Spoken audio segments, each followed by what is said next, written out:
buenas tardes.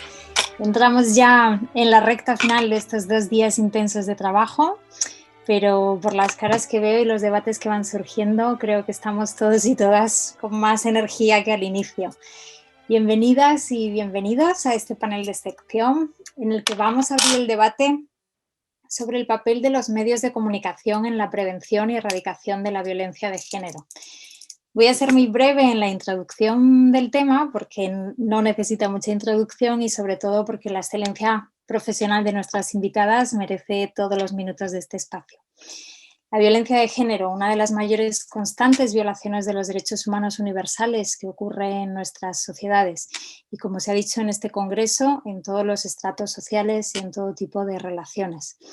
Los medios de comunicación y las redes sociales, espacios desde donde a veces se perpetra o se perpetúa esa violencia, pero también espacios privilegiados para transformar las normas sociales, creencias y comportamientos, promover el cambio institucional e influenciar el desarrollo de mejores políticas públicas y generar espacios de apoyo, solidaridad y protección para todas las niñas y mujeres.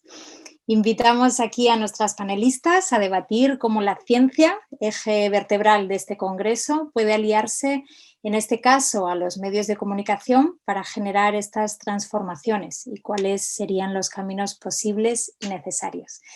Cada una de ellas tendrá 15 minutos para su intervención. Intentaremos ser muy estrictos también con los tiempos para que podamos tener un amplio espacio de debate.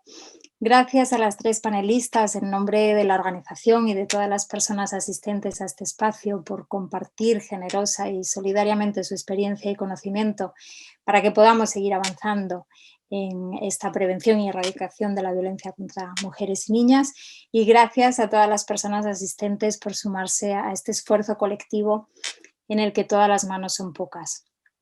Comienzo presentando a la primera de las panelistas. Ella es Cristina Pulido, es profesora Serra Hunter del Departamento de Periodismo de la Universidad Autónoma de Barcelona. Sus áreas de investigación son la prevención del acoso online desde los medios, el impacto social y periodismo de calidad y alfabetización mediática. Es directora del Diario Feminista, el único medio de comunicación feminista que publica todos los días del año y que basa sus publicaciones periodísticas en las mejores evidencias científicas disponibles. El diario acumula en sus 3 años y medio de vida más de 5 millones de visitas desde 120 países diferentes. El contenido de su intervención girará en torno a la prevención del acoso sexual directo y de segundo orden desde los medios de comunicación. Cristina, tienes la palabra. Primero de todo, agradeceros, y sobre todo a ti, María, por esta presentación y también a la organización, así como a las compañeras que voy a compartir hoy, Mesa, Teresa Vera y a Carmen Figueras, por estar presentes hoy en esta mesa tan importante de cara al avance de la erradicación de la violencia de género y machista.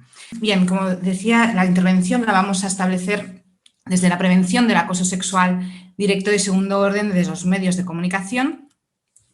Y quisiera comenzar la intervención recordando que desde diferentes contribuciones teóricas, desde hace décadas, ya se ha constatado la importancia del impacto de los medios de comunicación en nuestra esfera pública. Y sabemos cómo puede estar al servicio de la democratización de nuestras sociedades o, por el contrario, de la reproducción de las desigualdades e incluso, en el peor de los casos, en la difusión de los discursos de los acosadores. Por tanto, la intervención que quiero compartir con vosotros y vosotras hoy parte de estas 3 ideas. Primero, compartir cuál es el problema que nos enfrentamos hoy día sobre aquellos medios que publican informaciones falsas y difamaciones hacia las víctimas de acoso sexual directo y de segundo orden. Miraremos qué dicen las evidencias científicas al respecto de los criterios éticos internacionales y, como último, veremos ejemplos que aportan solución a este problema desde un tipo de periodismo de calidad que está basado en evidencias científicas y de impacto social y que ayudan a contribuir a superar el acoso sexual directo y de segundo orden. Primero de todo, definamos qué son las fake harassment news. Las fake harassment news son esas noticias falsas que algunos medios, tanto públicos como privados, a veces han hecho y promovido desde sus editoriales para desacreditar, difamar, culpabilizar, revictimizar tanto a las víctimas de acoso sexual como a aquellas personas que las apoyan, que sería el acoso sexual de segundo orden. Si miramos las evidencias científicas a nivel internacional, veremos que desde hace tiempo se habla de esta situación, ¿no? Como los medios han sido en algunas ocasiones cómplices de este intento de silenciar a las víctimas, y por tanto vemos como en la aportación de Marian Meyers decía ya que había un discurso que quería como culpabilizar a las víctimas en el momento que las denunciaban. También tenemos otras contribuciones como la revista JCR de Feminist Media Studies, que ha ido utilizando y identificando cómo desde las redes sociales o desde las campañas que los propios medios han hecho, silencian a estas víctimas para que no quieran seguir denunciando. Y además, en los últimos tiempos y recientemente también se ha identificado el acoso sexual de segundo orden desde las publicaciones científicas de más impacto, como la última de Violence Against Women. Dicho esto, me gustaría resaltar la aportación también reciente de la publicación Quality Inquiry, JCR, donde se investiga el caso de una situación de manipulación mediática y realmente podíamos identificar como acosadora delante de un grupo de investigación que conocemos, precisamente fue el primero en romper el silencio en las universidades públicas españolas. En este sentido, en esta investigación vemos cómo en algunos statements que recogen periodistas y entrevistas que se dan en esta investigación, hay una autocrítica y realmente hay una identificación de que hay periodistas que no actúan con los criterios éticos profesionales, sino todo lo contrario, con otros intereses, como puede ser el morbo o incluso pues, ser cómplice de algunas acciones acosadoras. Dicho esto, ¿por qué pasa? Catherine Goldstein ya lo advertía, dentro de la empresa de los medios tenemos un problema de acoso sexual. Es decir, si en los propios equipos de trabajo existe este acoso sexual, no nos es de extrañar que a veces se den coberturas que reproduzcan este acoso. Por tanto, también se debe plantear y se necesita de alguna manera afrontar este problema de acoso sexual dentro de los medios de comunicación. De hecho, el New York Times publicó un trabajo de investigación periodística muy importante denunciando en el grupo Vice cómo se estaba dando este acoso sexual continuo dentro de sus equipos y que, por tanto, luego no extrañaba que algunas de sus aportaciones periodísticas, entre comillas, también atacara a las víctimas. En nuestro medio publicamos perfectamente cómo las víctimas de acoso sexual de las universidades españolas denunciaban precisamente esas coberturas acosadoras que habían hecho este grupo, entre otros medios públicos también catalanes y también privados. Dicho esto, podemos ver cómo en la Federación Internacional de Periodistas hay una clara línea editorial de no permitir el acoso y que, por tanto, se debe trabajar en todos los medios públicos. De hecho, se están investigando. También en los congresos internacionales de periodismo, de mujeres periodistas y escritoras, que se celebró el último en Londres en el 2018, ya se estaba diciendo que en los medios públicos y privados en Europa tenía que haber un compromiso mucho más fuerte para erradicar el acoso sexual directo y también de segundo orden. ¿Por qué? Como hemos visto en diferentes campañas, no podemos luego decir a las víctimas por qué no has denunciado cuando existen este tipo de coberturas que lo que intentan es silenciar precisamente esas denuncias. Si vamos a revisar los criterios éticos internacionales previstos en la Network de Ethical Journalism, vemos que hay 5, y de estos 5 me gustaría destacar y compartiros 2. Uno es el tercero, donde vemos que evidentemente siempre las coberturas tienen que tener esta idea de objetividad, pero como recoge el principio 3, dice que la objetividad no es siempre posible y nunca y no debe ser deseable, sobre todo en actos brutales o inhumanos. Evidentemente, el acoso sexual directo de segundo orden es un acto inhumano, que no se puede tomar partida de un lado u otro, sino solo hay una posición.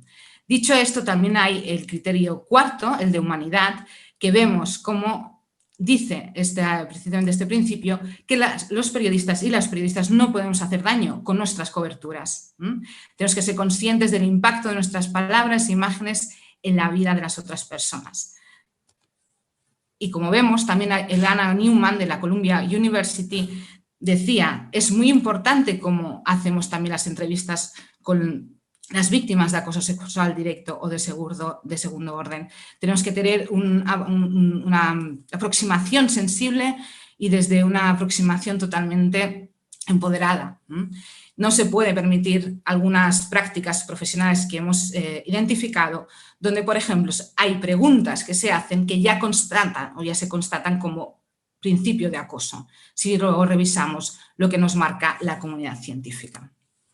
Dicho esto, tuvimos el privilegio ayer de escuchar a Lidia Puigvert ilustrándonos en el concepto de acoso sexual de segundo orden, y ya en el 2016 también nos compartía desde las evidencias cómo los medios de comunicación tienen dos posturas: o se está a favor de las víctimas y apoyándolas, o se está promoviendo el silencio.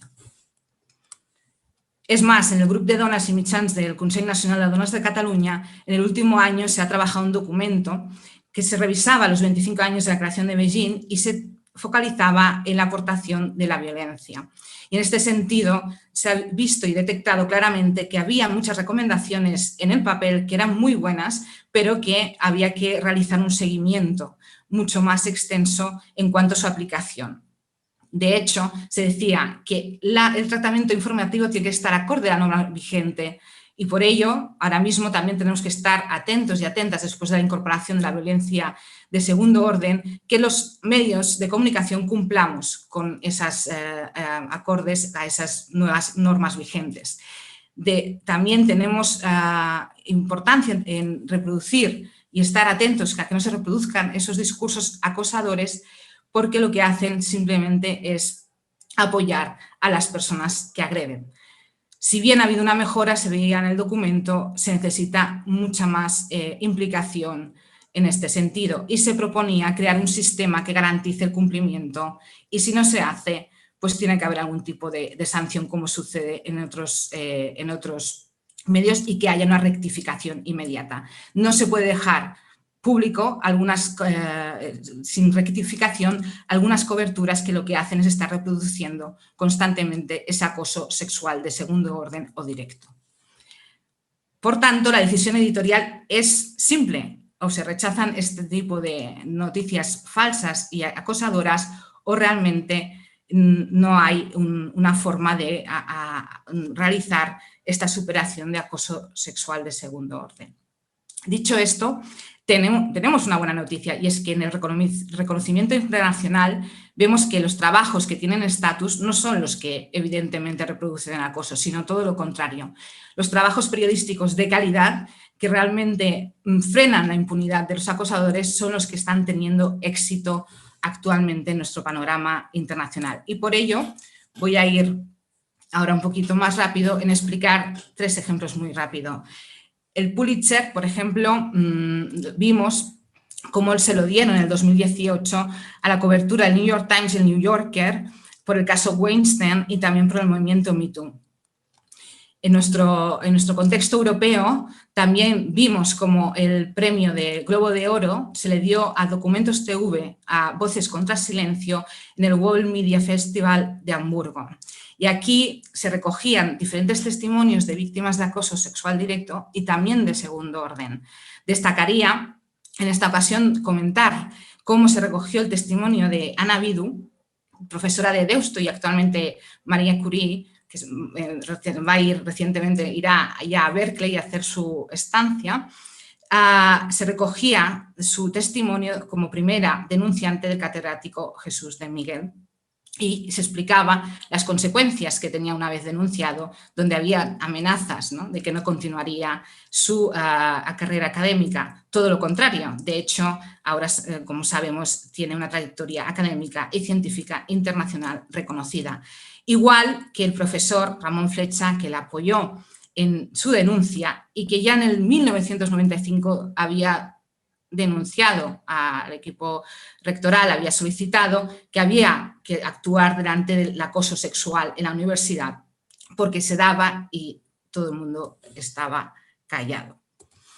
Dicho esto, también aportaros, para finalizar, el caso que hicimos del Diario Feminista, cuando nos llegó una información sobre que iban a dar la medalla de oro a Jesús de Miguel desde la Universidad de Barcelona. Cuando lo recibimos, inmediatamente nos pusimos en contacto con la institución para confirmar si la noticia, si la información era verídica o no. Al confirmarnos que se estaba estudiando, le dijimos, pues vamos a publicar porque la sociedad necesita saber que se está haciendo precisamente esta consideración. En este sentido, recordemos que este catedrático estuvo acosando impunemente en las aulas de la Universidad de Barcelona durante décadas. Fiscalía encontró indicios, pero no se le pudo de alguna manera juzgar porque el caso había prescrito, dado el silencio o la lentitud de la institución en apoyar a las víctimas e incluso, diría, en muchas ocasiones en realmente ponerles barreras para poder hacer esa denuncia. Dicho esto, cuando publicamos la noticia, enseguida la ciudadanía reaccionó y no quería, evidentemente, que una persona que había acosado sexualmente impunemente durante años se le reconociera con una medalla de oro, porque sería volver a reproducir el acoso a tantas víctimas que habían sufrido. Y en menos de 24 horas la institución cambió su postura y ya no había esa medalla. Con esto lo que quiero decir es que no es cuestión de recursos ni de tiempo, sino es cuestión de un compromiso de un periodismo que realmente se basa en estas evidencias, un compromiso humano y una editorial firme para superar el acoso sexual directo y de segundo orden. Porque de hecho es un mandato de la sociedad. El Objetivo de Desarrollo Sostenible dice que tenemos que erradicar la violencia, incluyendo el acoso sexual directo de segundo orden, y por tanto los medios de comunicación públicos y privados deben ser parte de la solución y no del problema. Muchas gracias. Muchas gracias a ti, Cristina. Gracias por esta intervención tan científicamente fundamentada, tan rotunda y valiente, que estoy segura generará más debate en el espacio indicado. A continuación, vamos a dar la palabra a María Teresa Vera Balanza. Ella es profesora titular de periodismo de la Universidad de Málaga.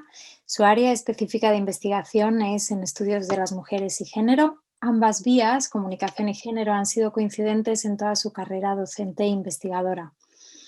Es integrante de la Comisión Permanente de Igualdad de la Universidad de Málaga y vicedecana de Organización Académica, Profesorado e Igualdad. Dirige junto con Inmaculada Postigo el I+D Prod Usage juvenil en las redes sociales, nuevas formas de violencia, al que se hará referencia en esta mesa. Coordina en España el informe 2020 del Global Media Monitoring Project, que es el proyecto de monitoreo global de medios, mayor estudio internacional sobre género en los medios de comunicación. Este estudio se viene desarrollando periódicamente cada 5 años, desde 1995, y hoy vamos a tener el privilegio de conocer en primicia algunos de los datos más relevantes del nuevo informe. Cuando quieras, Teresa. Muchísimas gracias, María. Gracias a todos, a todas por bueno, pues darme este espacio para compartir pues los resultados de esta investigación. Quiero, por supuesto, agradecer enormemente al tercer congreso, a la organización del tercer congreso de Ciencia, Feminismo y Masculinidades, este altavoz que nos brindáis. Compartiré mi presentación, pero mientras tanto, mientras lo hago, os comentaré, bueno, pues de manera, bueno, pues anecdótica, si me permitís, que hace un año, exactamente hace un año, yo estaba en este momento, pues, bueno, pues preparándome para asistir a la gala de los premios Goya, que se celebraba por vez primera en mi ciudad, en Málaga, que como hoy también llovía en ese día, pero bueno, que se había convertido desde luego en un evento cultural importante para esta ciudad. Ese día, bueno, pues o a partir de ese día ya sabéis que el mundo nos cambió, que nos, bueno, pues nos atravesó, ¿no?, la pandemia. pero lo que sí sabemos también es que, bueno, pues que a pesar de esos cambios, a pesar de esas circunstancias que desde luego han condicionado pues parte de los resultados del proyecto que aquí se presenta, pues bueno, pues hay otras evidencias, otro datos que también podemos compartir. Sabemos que, por ejemplo, esta noche pues los dos grandes bueno, pues, galardones de los premios Goya se van a repartir o se van a debatir entre dos películas importantes, ¿no? Adu, de Salvador Calvo, o Las niñas de Pilar Palomero.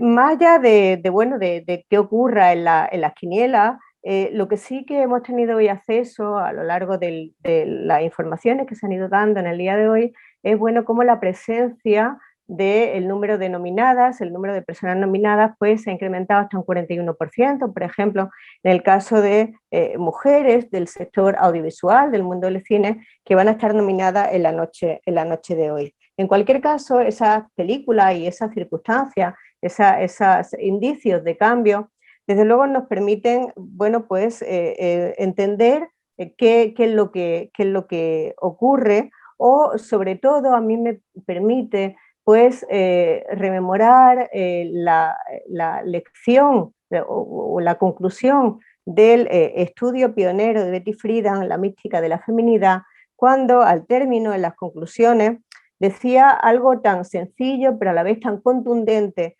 como que después de su estudio, después de la investigación que ya había hecho, concluía: desde entonces, en tiempos de cambio, cuando abordo preguntas que nadie se ha planteado y que es preciso hacerse, siempre me interesa comprobar si la imagen comúnmente aceptada que ofrecen los medios de comunicación encaja o no con la realidad de las vidas de las mujeres. O en otras palabras, si los medios acompañan los cambios, si los ralentizan, si los ignoran o si son cómplices, tal y como la profesora Cristina Pulido nos acaba de relatar.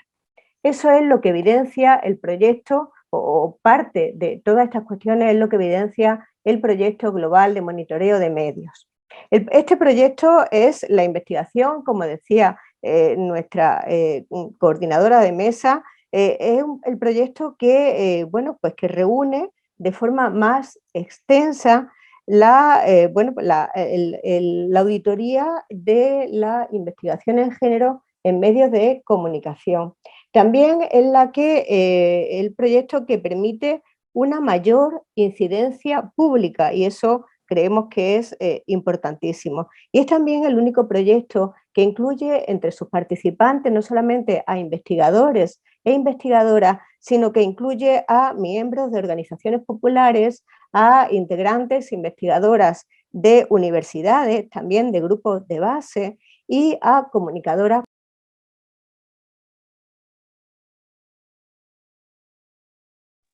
María Teresa, perdona, se te ha cerrado el micrófono de repente.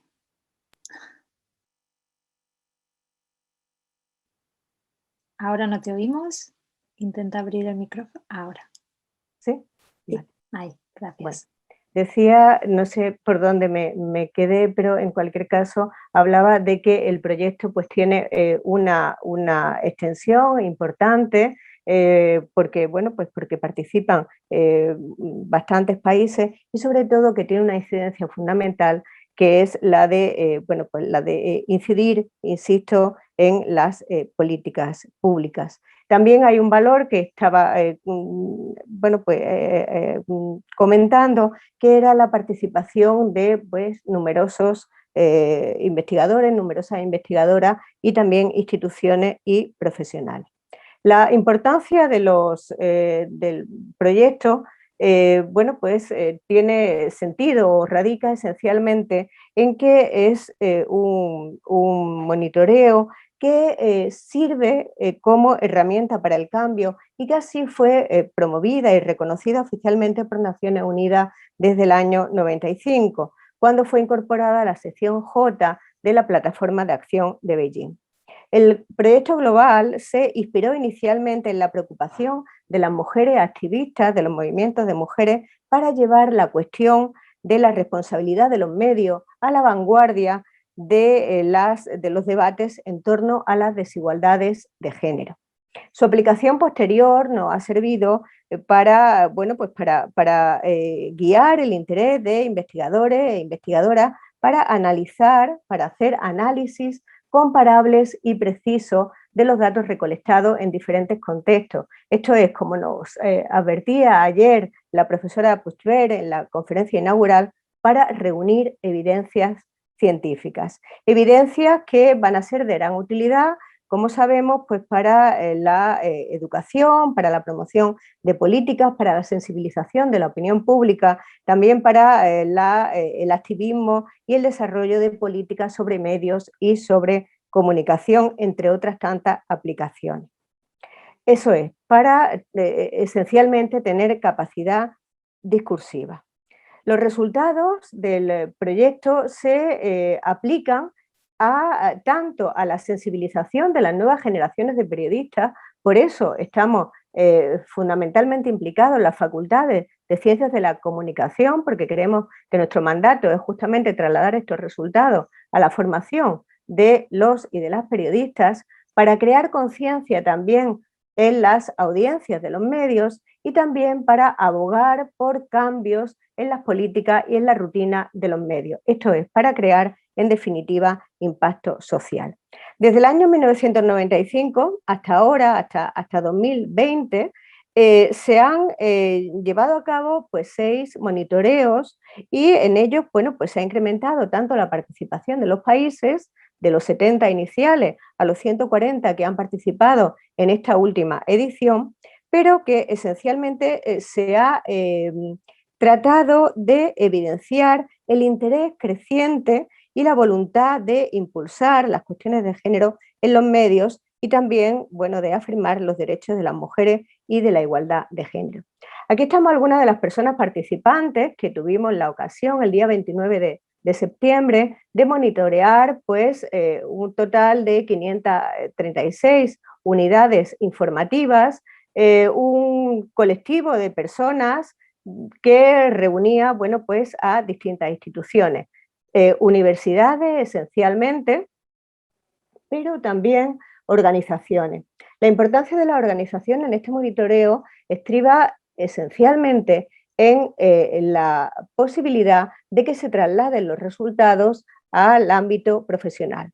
Por eso, bueno, pues nosotros valoramos no solamente la participación de investigadores e investigadoras universitarias, la profesora Cristina Pulido entre ellas, sino también, bueno, pues hacer partícipe de este proyecto a la Red Europea de Mujeres Periodistas, a la Asamblea de Mujeres Periodistas de Málaga, al Sindicato de Periodistas de Andalucía o a la Asociación de la Prensa de Mérida y también en esta ocasión, por vez primera, a 2 empresas de comunicación dirigidas por mujeres, Jabas Media y 9A Media Lab.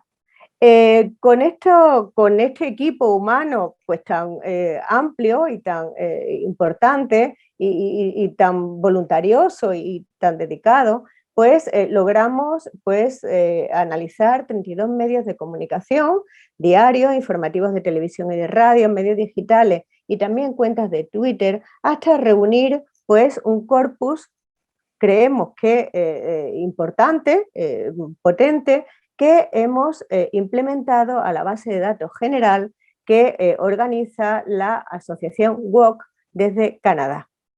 En este tiempo que ha pasado, que esencialmente han sido pues, cuatro meses, esa base de datos se ha nutrido de las aportaciones de los 140 países y a partir de este pasado jueves por la noche, o sea, hace apenas un día y medio, tenemos ya los primeros resultados preliminares que pasaré a compartir con ustedes, con todos ustedes. Lo que observamos nosotros en estos medios, lo que observamos a partir de este proceso de auditoría de medios, son esencialmente cuáles son los sujetos de las noticias, cuáles son los profesionales de las noticias y cuáles son también los contenidos de las noticias publicadas. Nuestro propósito es desvelar las desigualdades, también los ocultamientos, las invisibilidades y, en el fondo, establecer, analizar la estructura de las violencias simbólicas. A partir de esa iniciativa, pues también obtenemos pues, una serie de indicadores que nos van a servir esencialmente para sensibilizar y para prevenir en violencia de género. Los indicadores que ha incorporado el proyecto de monitoreo han sido esencialmente un cambio que posibilite que a las mujeres, a los sujetos de las informaciones sobre violencia, no se las presente tanto como víctimas, sino como supervivientes. Ese cambio es un cambio sustancial, pero sí que, bueno, añade, desde luego, un criterio que podría, desde luego, cambiar el enfoque y también la cobertura noticiosa.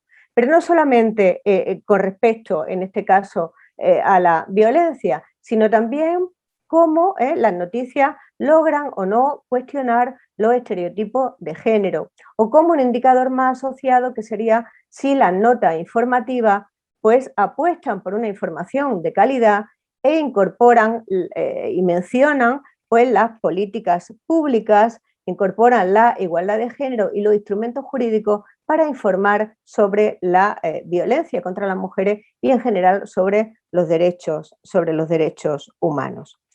Como les decía, el proyecto de monitoreo pues presenta un progreso, como ven ahí en esa serie, en esa secuencia, presenta un progreso, bueno, pues extremadamente lento para los cambios sociales que se están produciendo. Un progreso extremadamente lento para llevar la voz de las mujeres al discurso público a través de los medios, de comunicación. Como ven, en esa tabla que les muestro, donde aparecen pues, cuáles son las temáticas principales sobre las que informan las mujeres periodistas y las temáticas principales sobre las que informan los profesionales, vemos que el cruce de temas abordados no solamente parecieran remitir a realidades paralelas, a realidades prácticamente irreconciliables, sino que dibujan también, bueno, cuál es el sentido de lo significativo para la vida, en unos casos, en la tabla número 47, y cuál es desde luego lo significativo o lo importante para los sistemas, para el mantenimiento del poder, ya sea político, económico, financiero o cultural también. Como ven, aparece, claro, pues una correlación inversa entre las temáticas abordadas por unos y por otras. Con todo este bagaje desde el año 95, nosotros partíamos o nos embarcamos en el monitoreo con unas expectativas que venían avaladas esencialmente por unas tendencias que se habían descrito desde el año 95. Esos hallazgos nos permitían, bueno, pues observar esencialmente cómo el número de personas en las noticias se iba incrementando, cómo lo iba haciendo más en los medios digitales que en los medios tradicionales, cómo las coberturas también eran, bueno, pues eran paulatinamente más cercanas a lo local que a lo internacional, o cómo había ciertas temáticas, ciertas áreas de especialización que eran más susceptibles de incorporar el enfoque, la perspectiva de género que otras áreas. A partir de esta evidencia, a partir de estos datos, nosotras, todos los participantes en el proyecto, pues entendíamos que los objetivos para el 2020 tenían que ser, insisto, antes de la pandemia, pues incrementar el papel, el número de expertas en las noticias, e incrementar el número de expertas significaba esencialmente reducir que la participación de las mujeres en las informaciones se redujera solo y exclusivamente a ser opiniones populares. También nos proponíamos pues, cuestionar los estereotipos de género, y esto, bueno, pues tenía también, se movía en una horquilla que era también bastante reducida, y por supuesto también incrementar el número de reporteras. Con todo, con el aplazamiento que sucedió ocasionado por la pandemia, inicialmente nosotros teníamos que haber estado monitoreando las vísperas de la Semana Santa del año pasado, en torno a finales de marzo, y se pospuso el monitoreo, como les decía, hasta el mes de septiembre. Con todo, incorporamos una serie de novedades, fuimos incorporando una serie de novedades que atendían también a temática emergente. Esencialmente lo que se había incorporado era, bueno, pues si las noticias se compadecían o eran susceptibles de incorporar pues aquellas propuestas de los Objetivos de Desarrollo 2030 o de la Agenda 2030, también si se había incorporado a las informaciones pues temáticas sobre acoso sexual, sobre violación, sobre agresión sexual, sobre todo las formas de violencia o sobre los movimientos emergentes de mujeres, o bien si las noticias, bueno, pues también trataban la brecha salarial. Con todo, esto era, bueno, pues el bagaje con el que nosotros abordábamos la investigación y nos poníamos en situación de analizar los medios a la altura de septiembre de 2020. 2020, sí. Los resultados, que como les decía, bueno, pues son preliminares, nos muestran esencialmente que, bueno, que los hallazgos sugieren una imagen desigual y combinada. Un incremento de mujeres como sujetos y también como fuentes de información, especialmente en los medios digitales. También lo que nos presenta los primeros avances globales del monitoreo es que las mujeres aparecen, bueno, se ha incrementado la presencia de mujeres reportando historias en la televisión particularmente. Eso ha experimentado desde luego un crecimiento de 10 puntos, como pueden ver ahí, y bueno, y ha sido especialmente importante en un año que, como sabemos, bueno, pues ha experimentado un ascenso meteórico de las audiencias televisivas. Y era también la oportunidad, creíamos, de que este espacio se convirtiera también en un foro para visibilizar a las mujeres, a más mujeres, en temáticas relevantes para la pandemia. Me refiero esencialmente al ámbito de la sanidad, de la educación y también de la información, del periodismo, que son profesiones feminizadas prácticamente en el mundo entero. Sin embargo, como decía, bueno, pues estos porcentajes no trasladan una ruptura de los estereotipos, sino por el contrario, refuerzan los estereotipos más tradicionales, hasta bueno, observar que ha habido no solamente no un incremento, sino incluso un retroceso con respecto al mantenimiento de los estereotipos de género. Hemos observado también en los resultados, sí, voy terminando. Sí. 2 minutos, 3 Perfecto, son los que necesito. Hemos ido observando también bueno, pues una invisibilización decepcionante. Y es que las mujeres marginadas, las mujeres mayores, las mujeres con discapacidad no están incluidas. No, el trasfondo de la pandemia no ofrecía, ¿no?, inicialmente pues, la oportunidad para capturar cómo se había comprendido la comprensión pública sobre la pandemia. Como ven en esa diapositiva, que es la última que les muestro, esa diapositiva cruza lo que sería el porcentaje de mujeres dedicadas a las profesiones sanitarias en el mundo, en azul, y en verde el porcentaje de esas mismas mujeres que habían sido fuentes de información experta.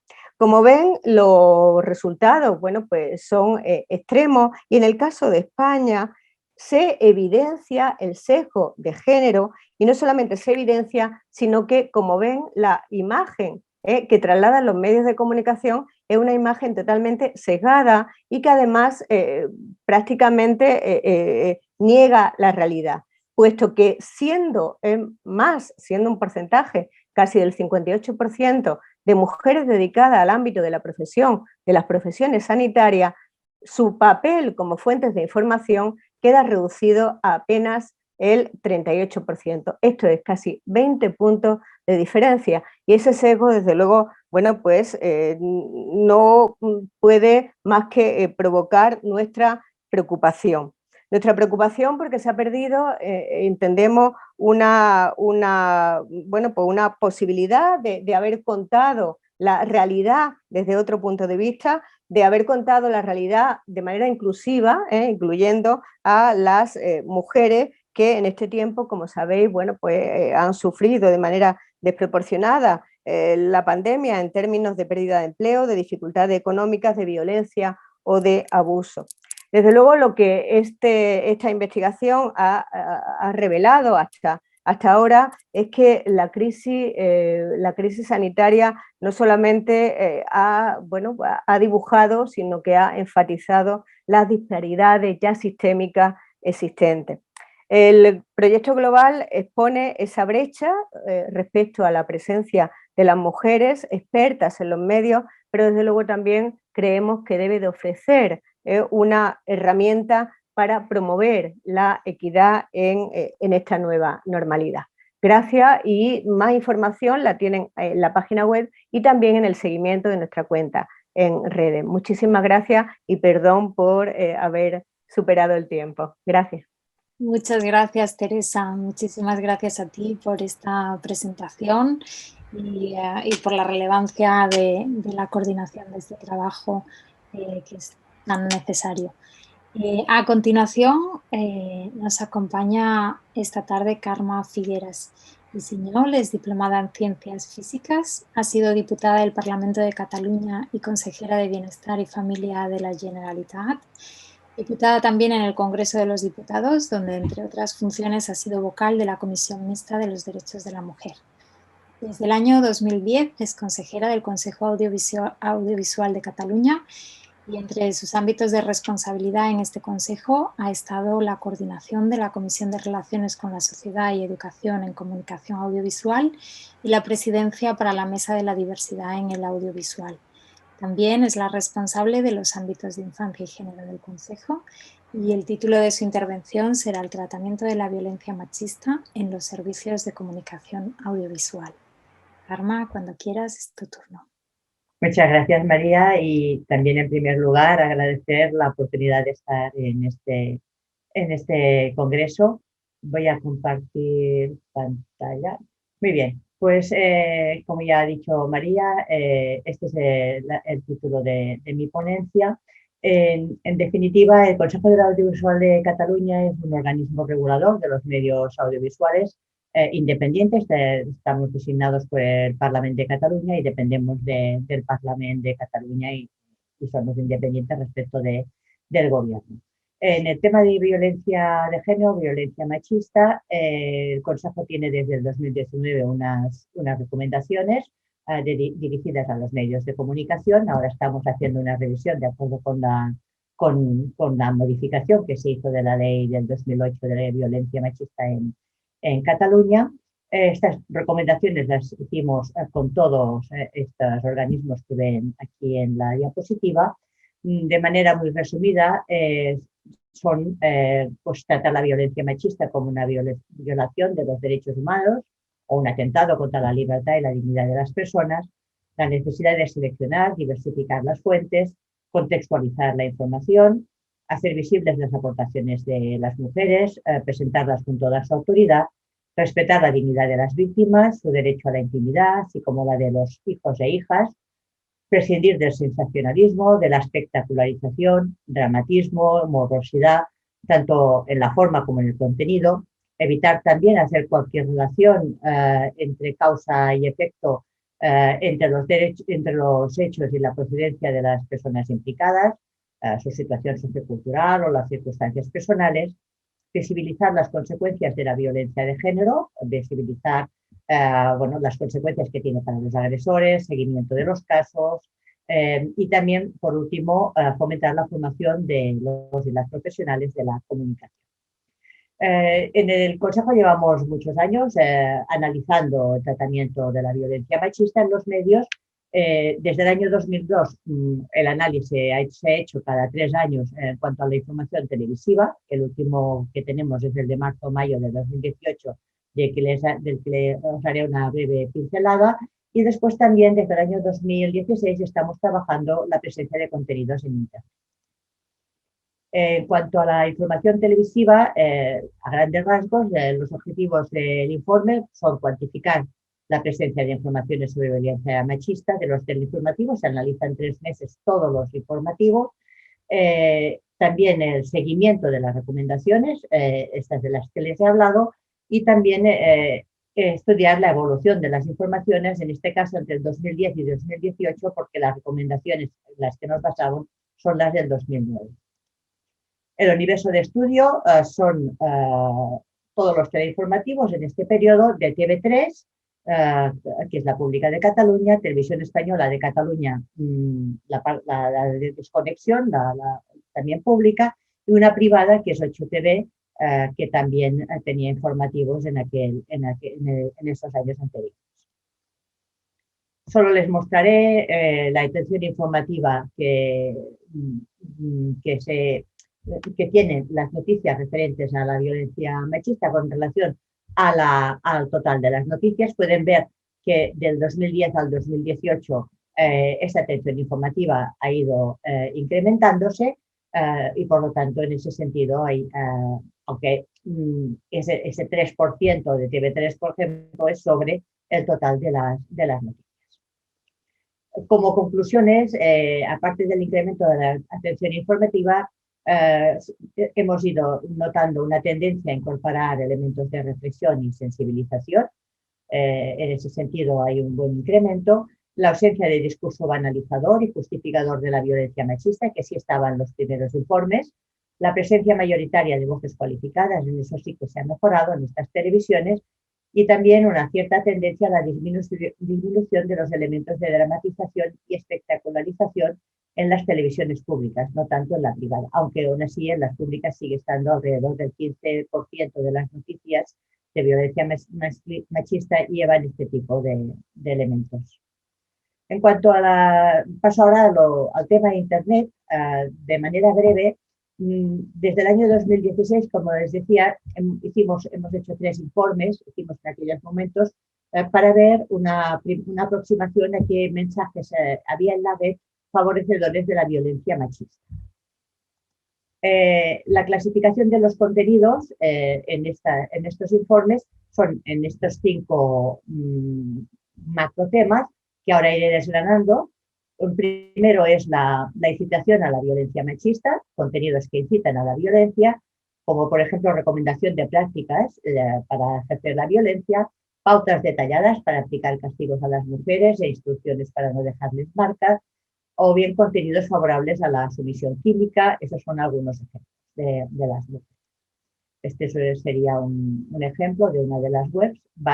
Hemos elegido siempre las webs o cuando hablemos de plataformas que tienen más seguidores y más visualizaciones. Cuanto a contenidos de justificación de la violencia machista, son aquellos que culpabilizan a las mujeres de los actos de violencia machista, la supuesta incitación sexual por la vestimenta o por el motivo que sea, y que justifican la actuación de los agresores o violadores. También aquellos que presentan la violencia machista como un derecho de los hombres, o aquellos que los vinculan a valores positivos como el amor o el respeto. Estos serían algunos ejemplos de webs. Por lo que se refiere a contenidos de banalización de la violencia machista, por un lado estaría la defensa del uso de la violencia física en programas televisivos de humor, o bien la consideración de la violencia machista como un hecho natural o normal, es decir, inherente al ser humano, la relativización o minimización de las cifras de víctimas y también la mofa de la simbología que ilustra la lucha feminista precisamente en este caso. Este sería un ejemplo, es parte de nuestro material genético, la violencia. Ya ven. Otro tipo de webs sobre aquellos con mensajes que tratan de forma vejatoria o como objetos a las mujeres, es decir, que niegan los derechos de las mujeres con un uso de un lenguaje vejatorio en que las mujeres somos tratadas como objetos, también mensajes vejatorios comparándolas con animales, negando su condición humana, y también escenas de sumisión de la mujer, algunas de ellas. También contenidos que desautorizan a las mujeres, es decir, que las muestran como inferiores a los hombres y cuestionan la inteligencia de la mujer, o bien que se manifiestan a favor de la negación o la restricción de los derechos de las mujeres, o bien que afirman que las mujeres son propiedades de los hombres. Ya paso a otro tema, a tres otros estudios que hemos elaborado más recientemente, en 2019 y en 2020, en temas concretos de la violencia machista. Un primer estudio es el centrado en contenidos que difunden sistemas de cibercontrol en el ámbito de la pareja. Hemos detectado unos vídeos determinados en los que siempre en la elección se busca aquellos que tienen pues, más seguidores y más visualizaciones. Otro estudio centrado en las listas de reproducción de vídeos de temática erótica, donde se incluyen vídeos de menores de edad en esas listas de reproducción. 8 listas en concreto son las más analizadas con 275 vídeos. Y finalmente un estudio centrado en la pornografía. En el primero, el de cibercontrol de las parejas, básicamente son tutoriales de YouTube, tutoriales pues como cualquiera de los tutoriales, pero con centenares de miles o millones de visualizaciones y que vehiculan un discurso que normaliza y justifica las conductas de cibercontrol de la pareja. Es decir, son vídeos pues, que te dicen cómo entrar en un móvil, cómo entrar en el WhatsApp de la pareja, en sus redes sociales, este tipo de tutoriales. Los comentarios, además, de las personas usuarias refuerzan este discurso de legitimación del cibercontrol. Y por otro lado, lo que hacen estos vídeos sobre todo es que normalizan una forma de violencia machista en este ecosistema mediático que es más cercano a los adolescentes y a los jóvenes, y por eso su peligro. Estos serían algunos ejemplos. Un ejemplo es pues eso, como si podrán saber si sus parejas son infieles y de este modo darle fin a una relación infructífera. Si tienen dudas de la infidelidad de la pareja, pues qué hay que hacer para conseguir detectar. Mayoritariamente estos vídeos están protagonizados en un 90 y pico % por hombres y generalmente todos son, como digo, en un 90 y pico % hombres que controlan a sus parejas o dicen cómo controlan.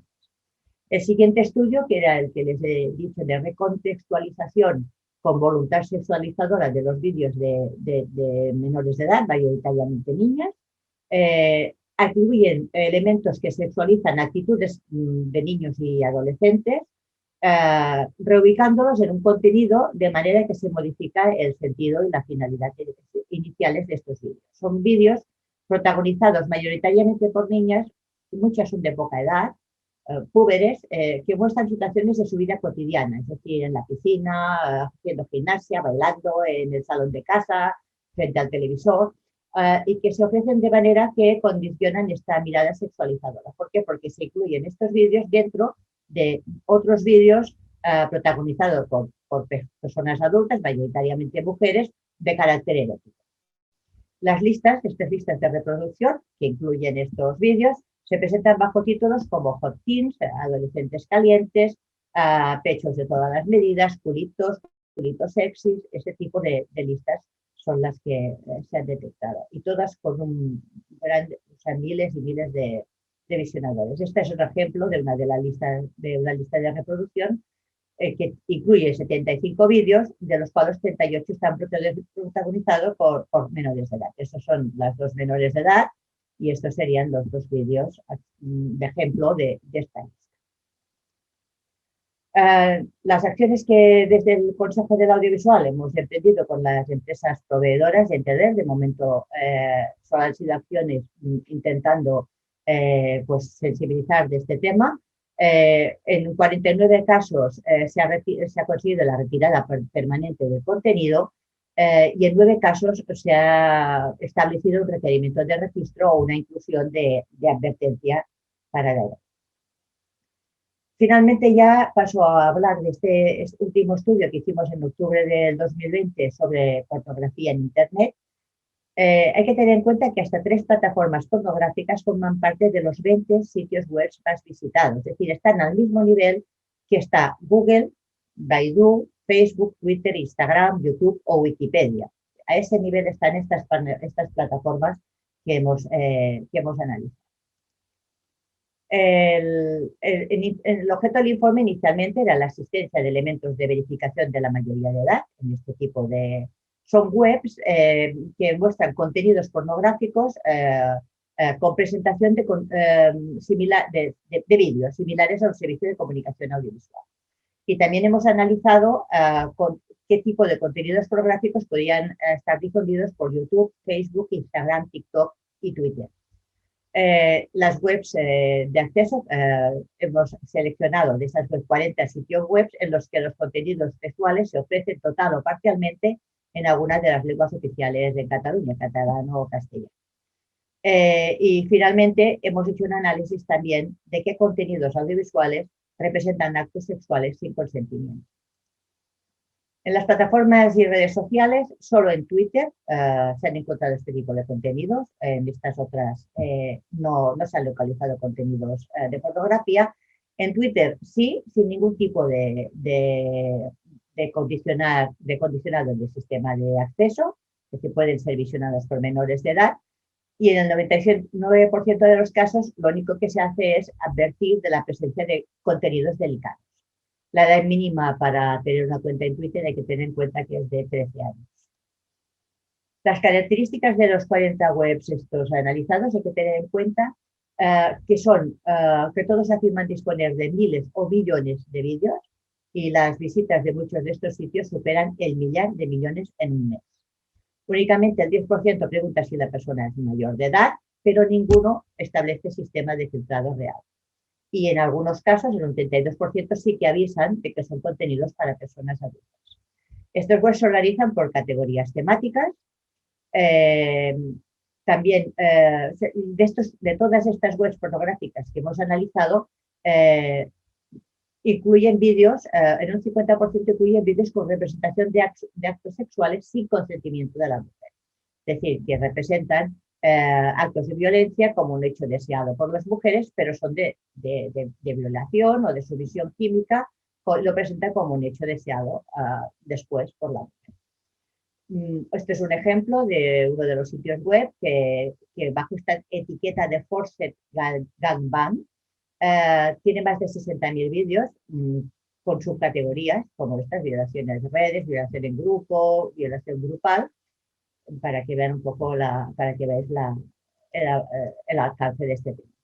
Las herramientas de compatibilización no ofrecen datos segmentados por edades, no podemos saber cuánta gente, las edades de las personas que lo visionan, pero sí es verdad que, por ejemplo, hay un estudio de Save the Children y otros estudios de encuestas, se constata que los niños y adolescentes acceden a contenidos de pornografía en Internet de manera habitual. Finalmente, como conclusiones de este estudio, Internet ofrece este libre acceso a la pornografía sin controles de acceso ni herramientas de verificación de edad. Casi toda la pornografía analizada contiene expresiones vejatorias que objetalizan a las mujeres, aparte de la violencia machista de la que he hablado antes, mayoritariamente con expresiones vejatorias en muchos de los vídeos. El 50% incluye la representación de actos de violencia machista, que están categorizados, etiquetados o con títulos que se refieren a la realización de actos sexuales sin consentimiento de la mujer, y se vehicula un relato, por lo tanto, que normaliza la desigualdad y los actos de violencia machista, que evidentemente pues, puede perjudicar el desarrollo de niños y adolescentes, y cuál es la visión de la igualdad desde esa edad y de las relaciones sexuales. Finalmente, decir que se está transponiendo en el Estado español la nueva directiva de servicios de comunicación audiovisual y que esa nueva directiva prevé todas las competencias para los organismos reguladores y para los estados en los contenidos y da mayor peso a aquellos contenidos ofrecidos que puedan estar sujetos y que puedan perjudicar al desarrollo físico, mental o moral, pero también se puede entrar en plataformas de intercambio de vídeos y redes sociales, en todo lo que son contenidos audiovisuales, y que además para el tema de la pornografía todavía da posibilidades de medidas más coercitivas, más estrictas para evitar esto. Nada más, he hecho un breve resumen de las actuaciones que estamos haciendo, pero que sepan que en la página web del Consejo del Audiovisual, que tienen ustedes aquí, pueden encontrar los estudios completos de los que les he estado hablando. Muchísimas gracias. Muchísimas gracias, Karma, a ti también por la rigurosidad y ajustarnos a los tiempos para que tengamos ahora un espacio de 20-25 minutos de intercambio, de interacción con todos los participantes de esta sesión.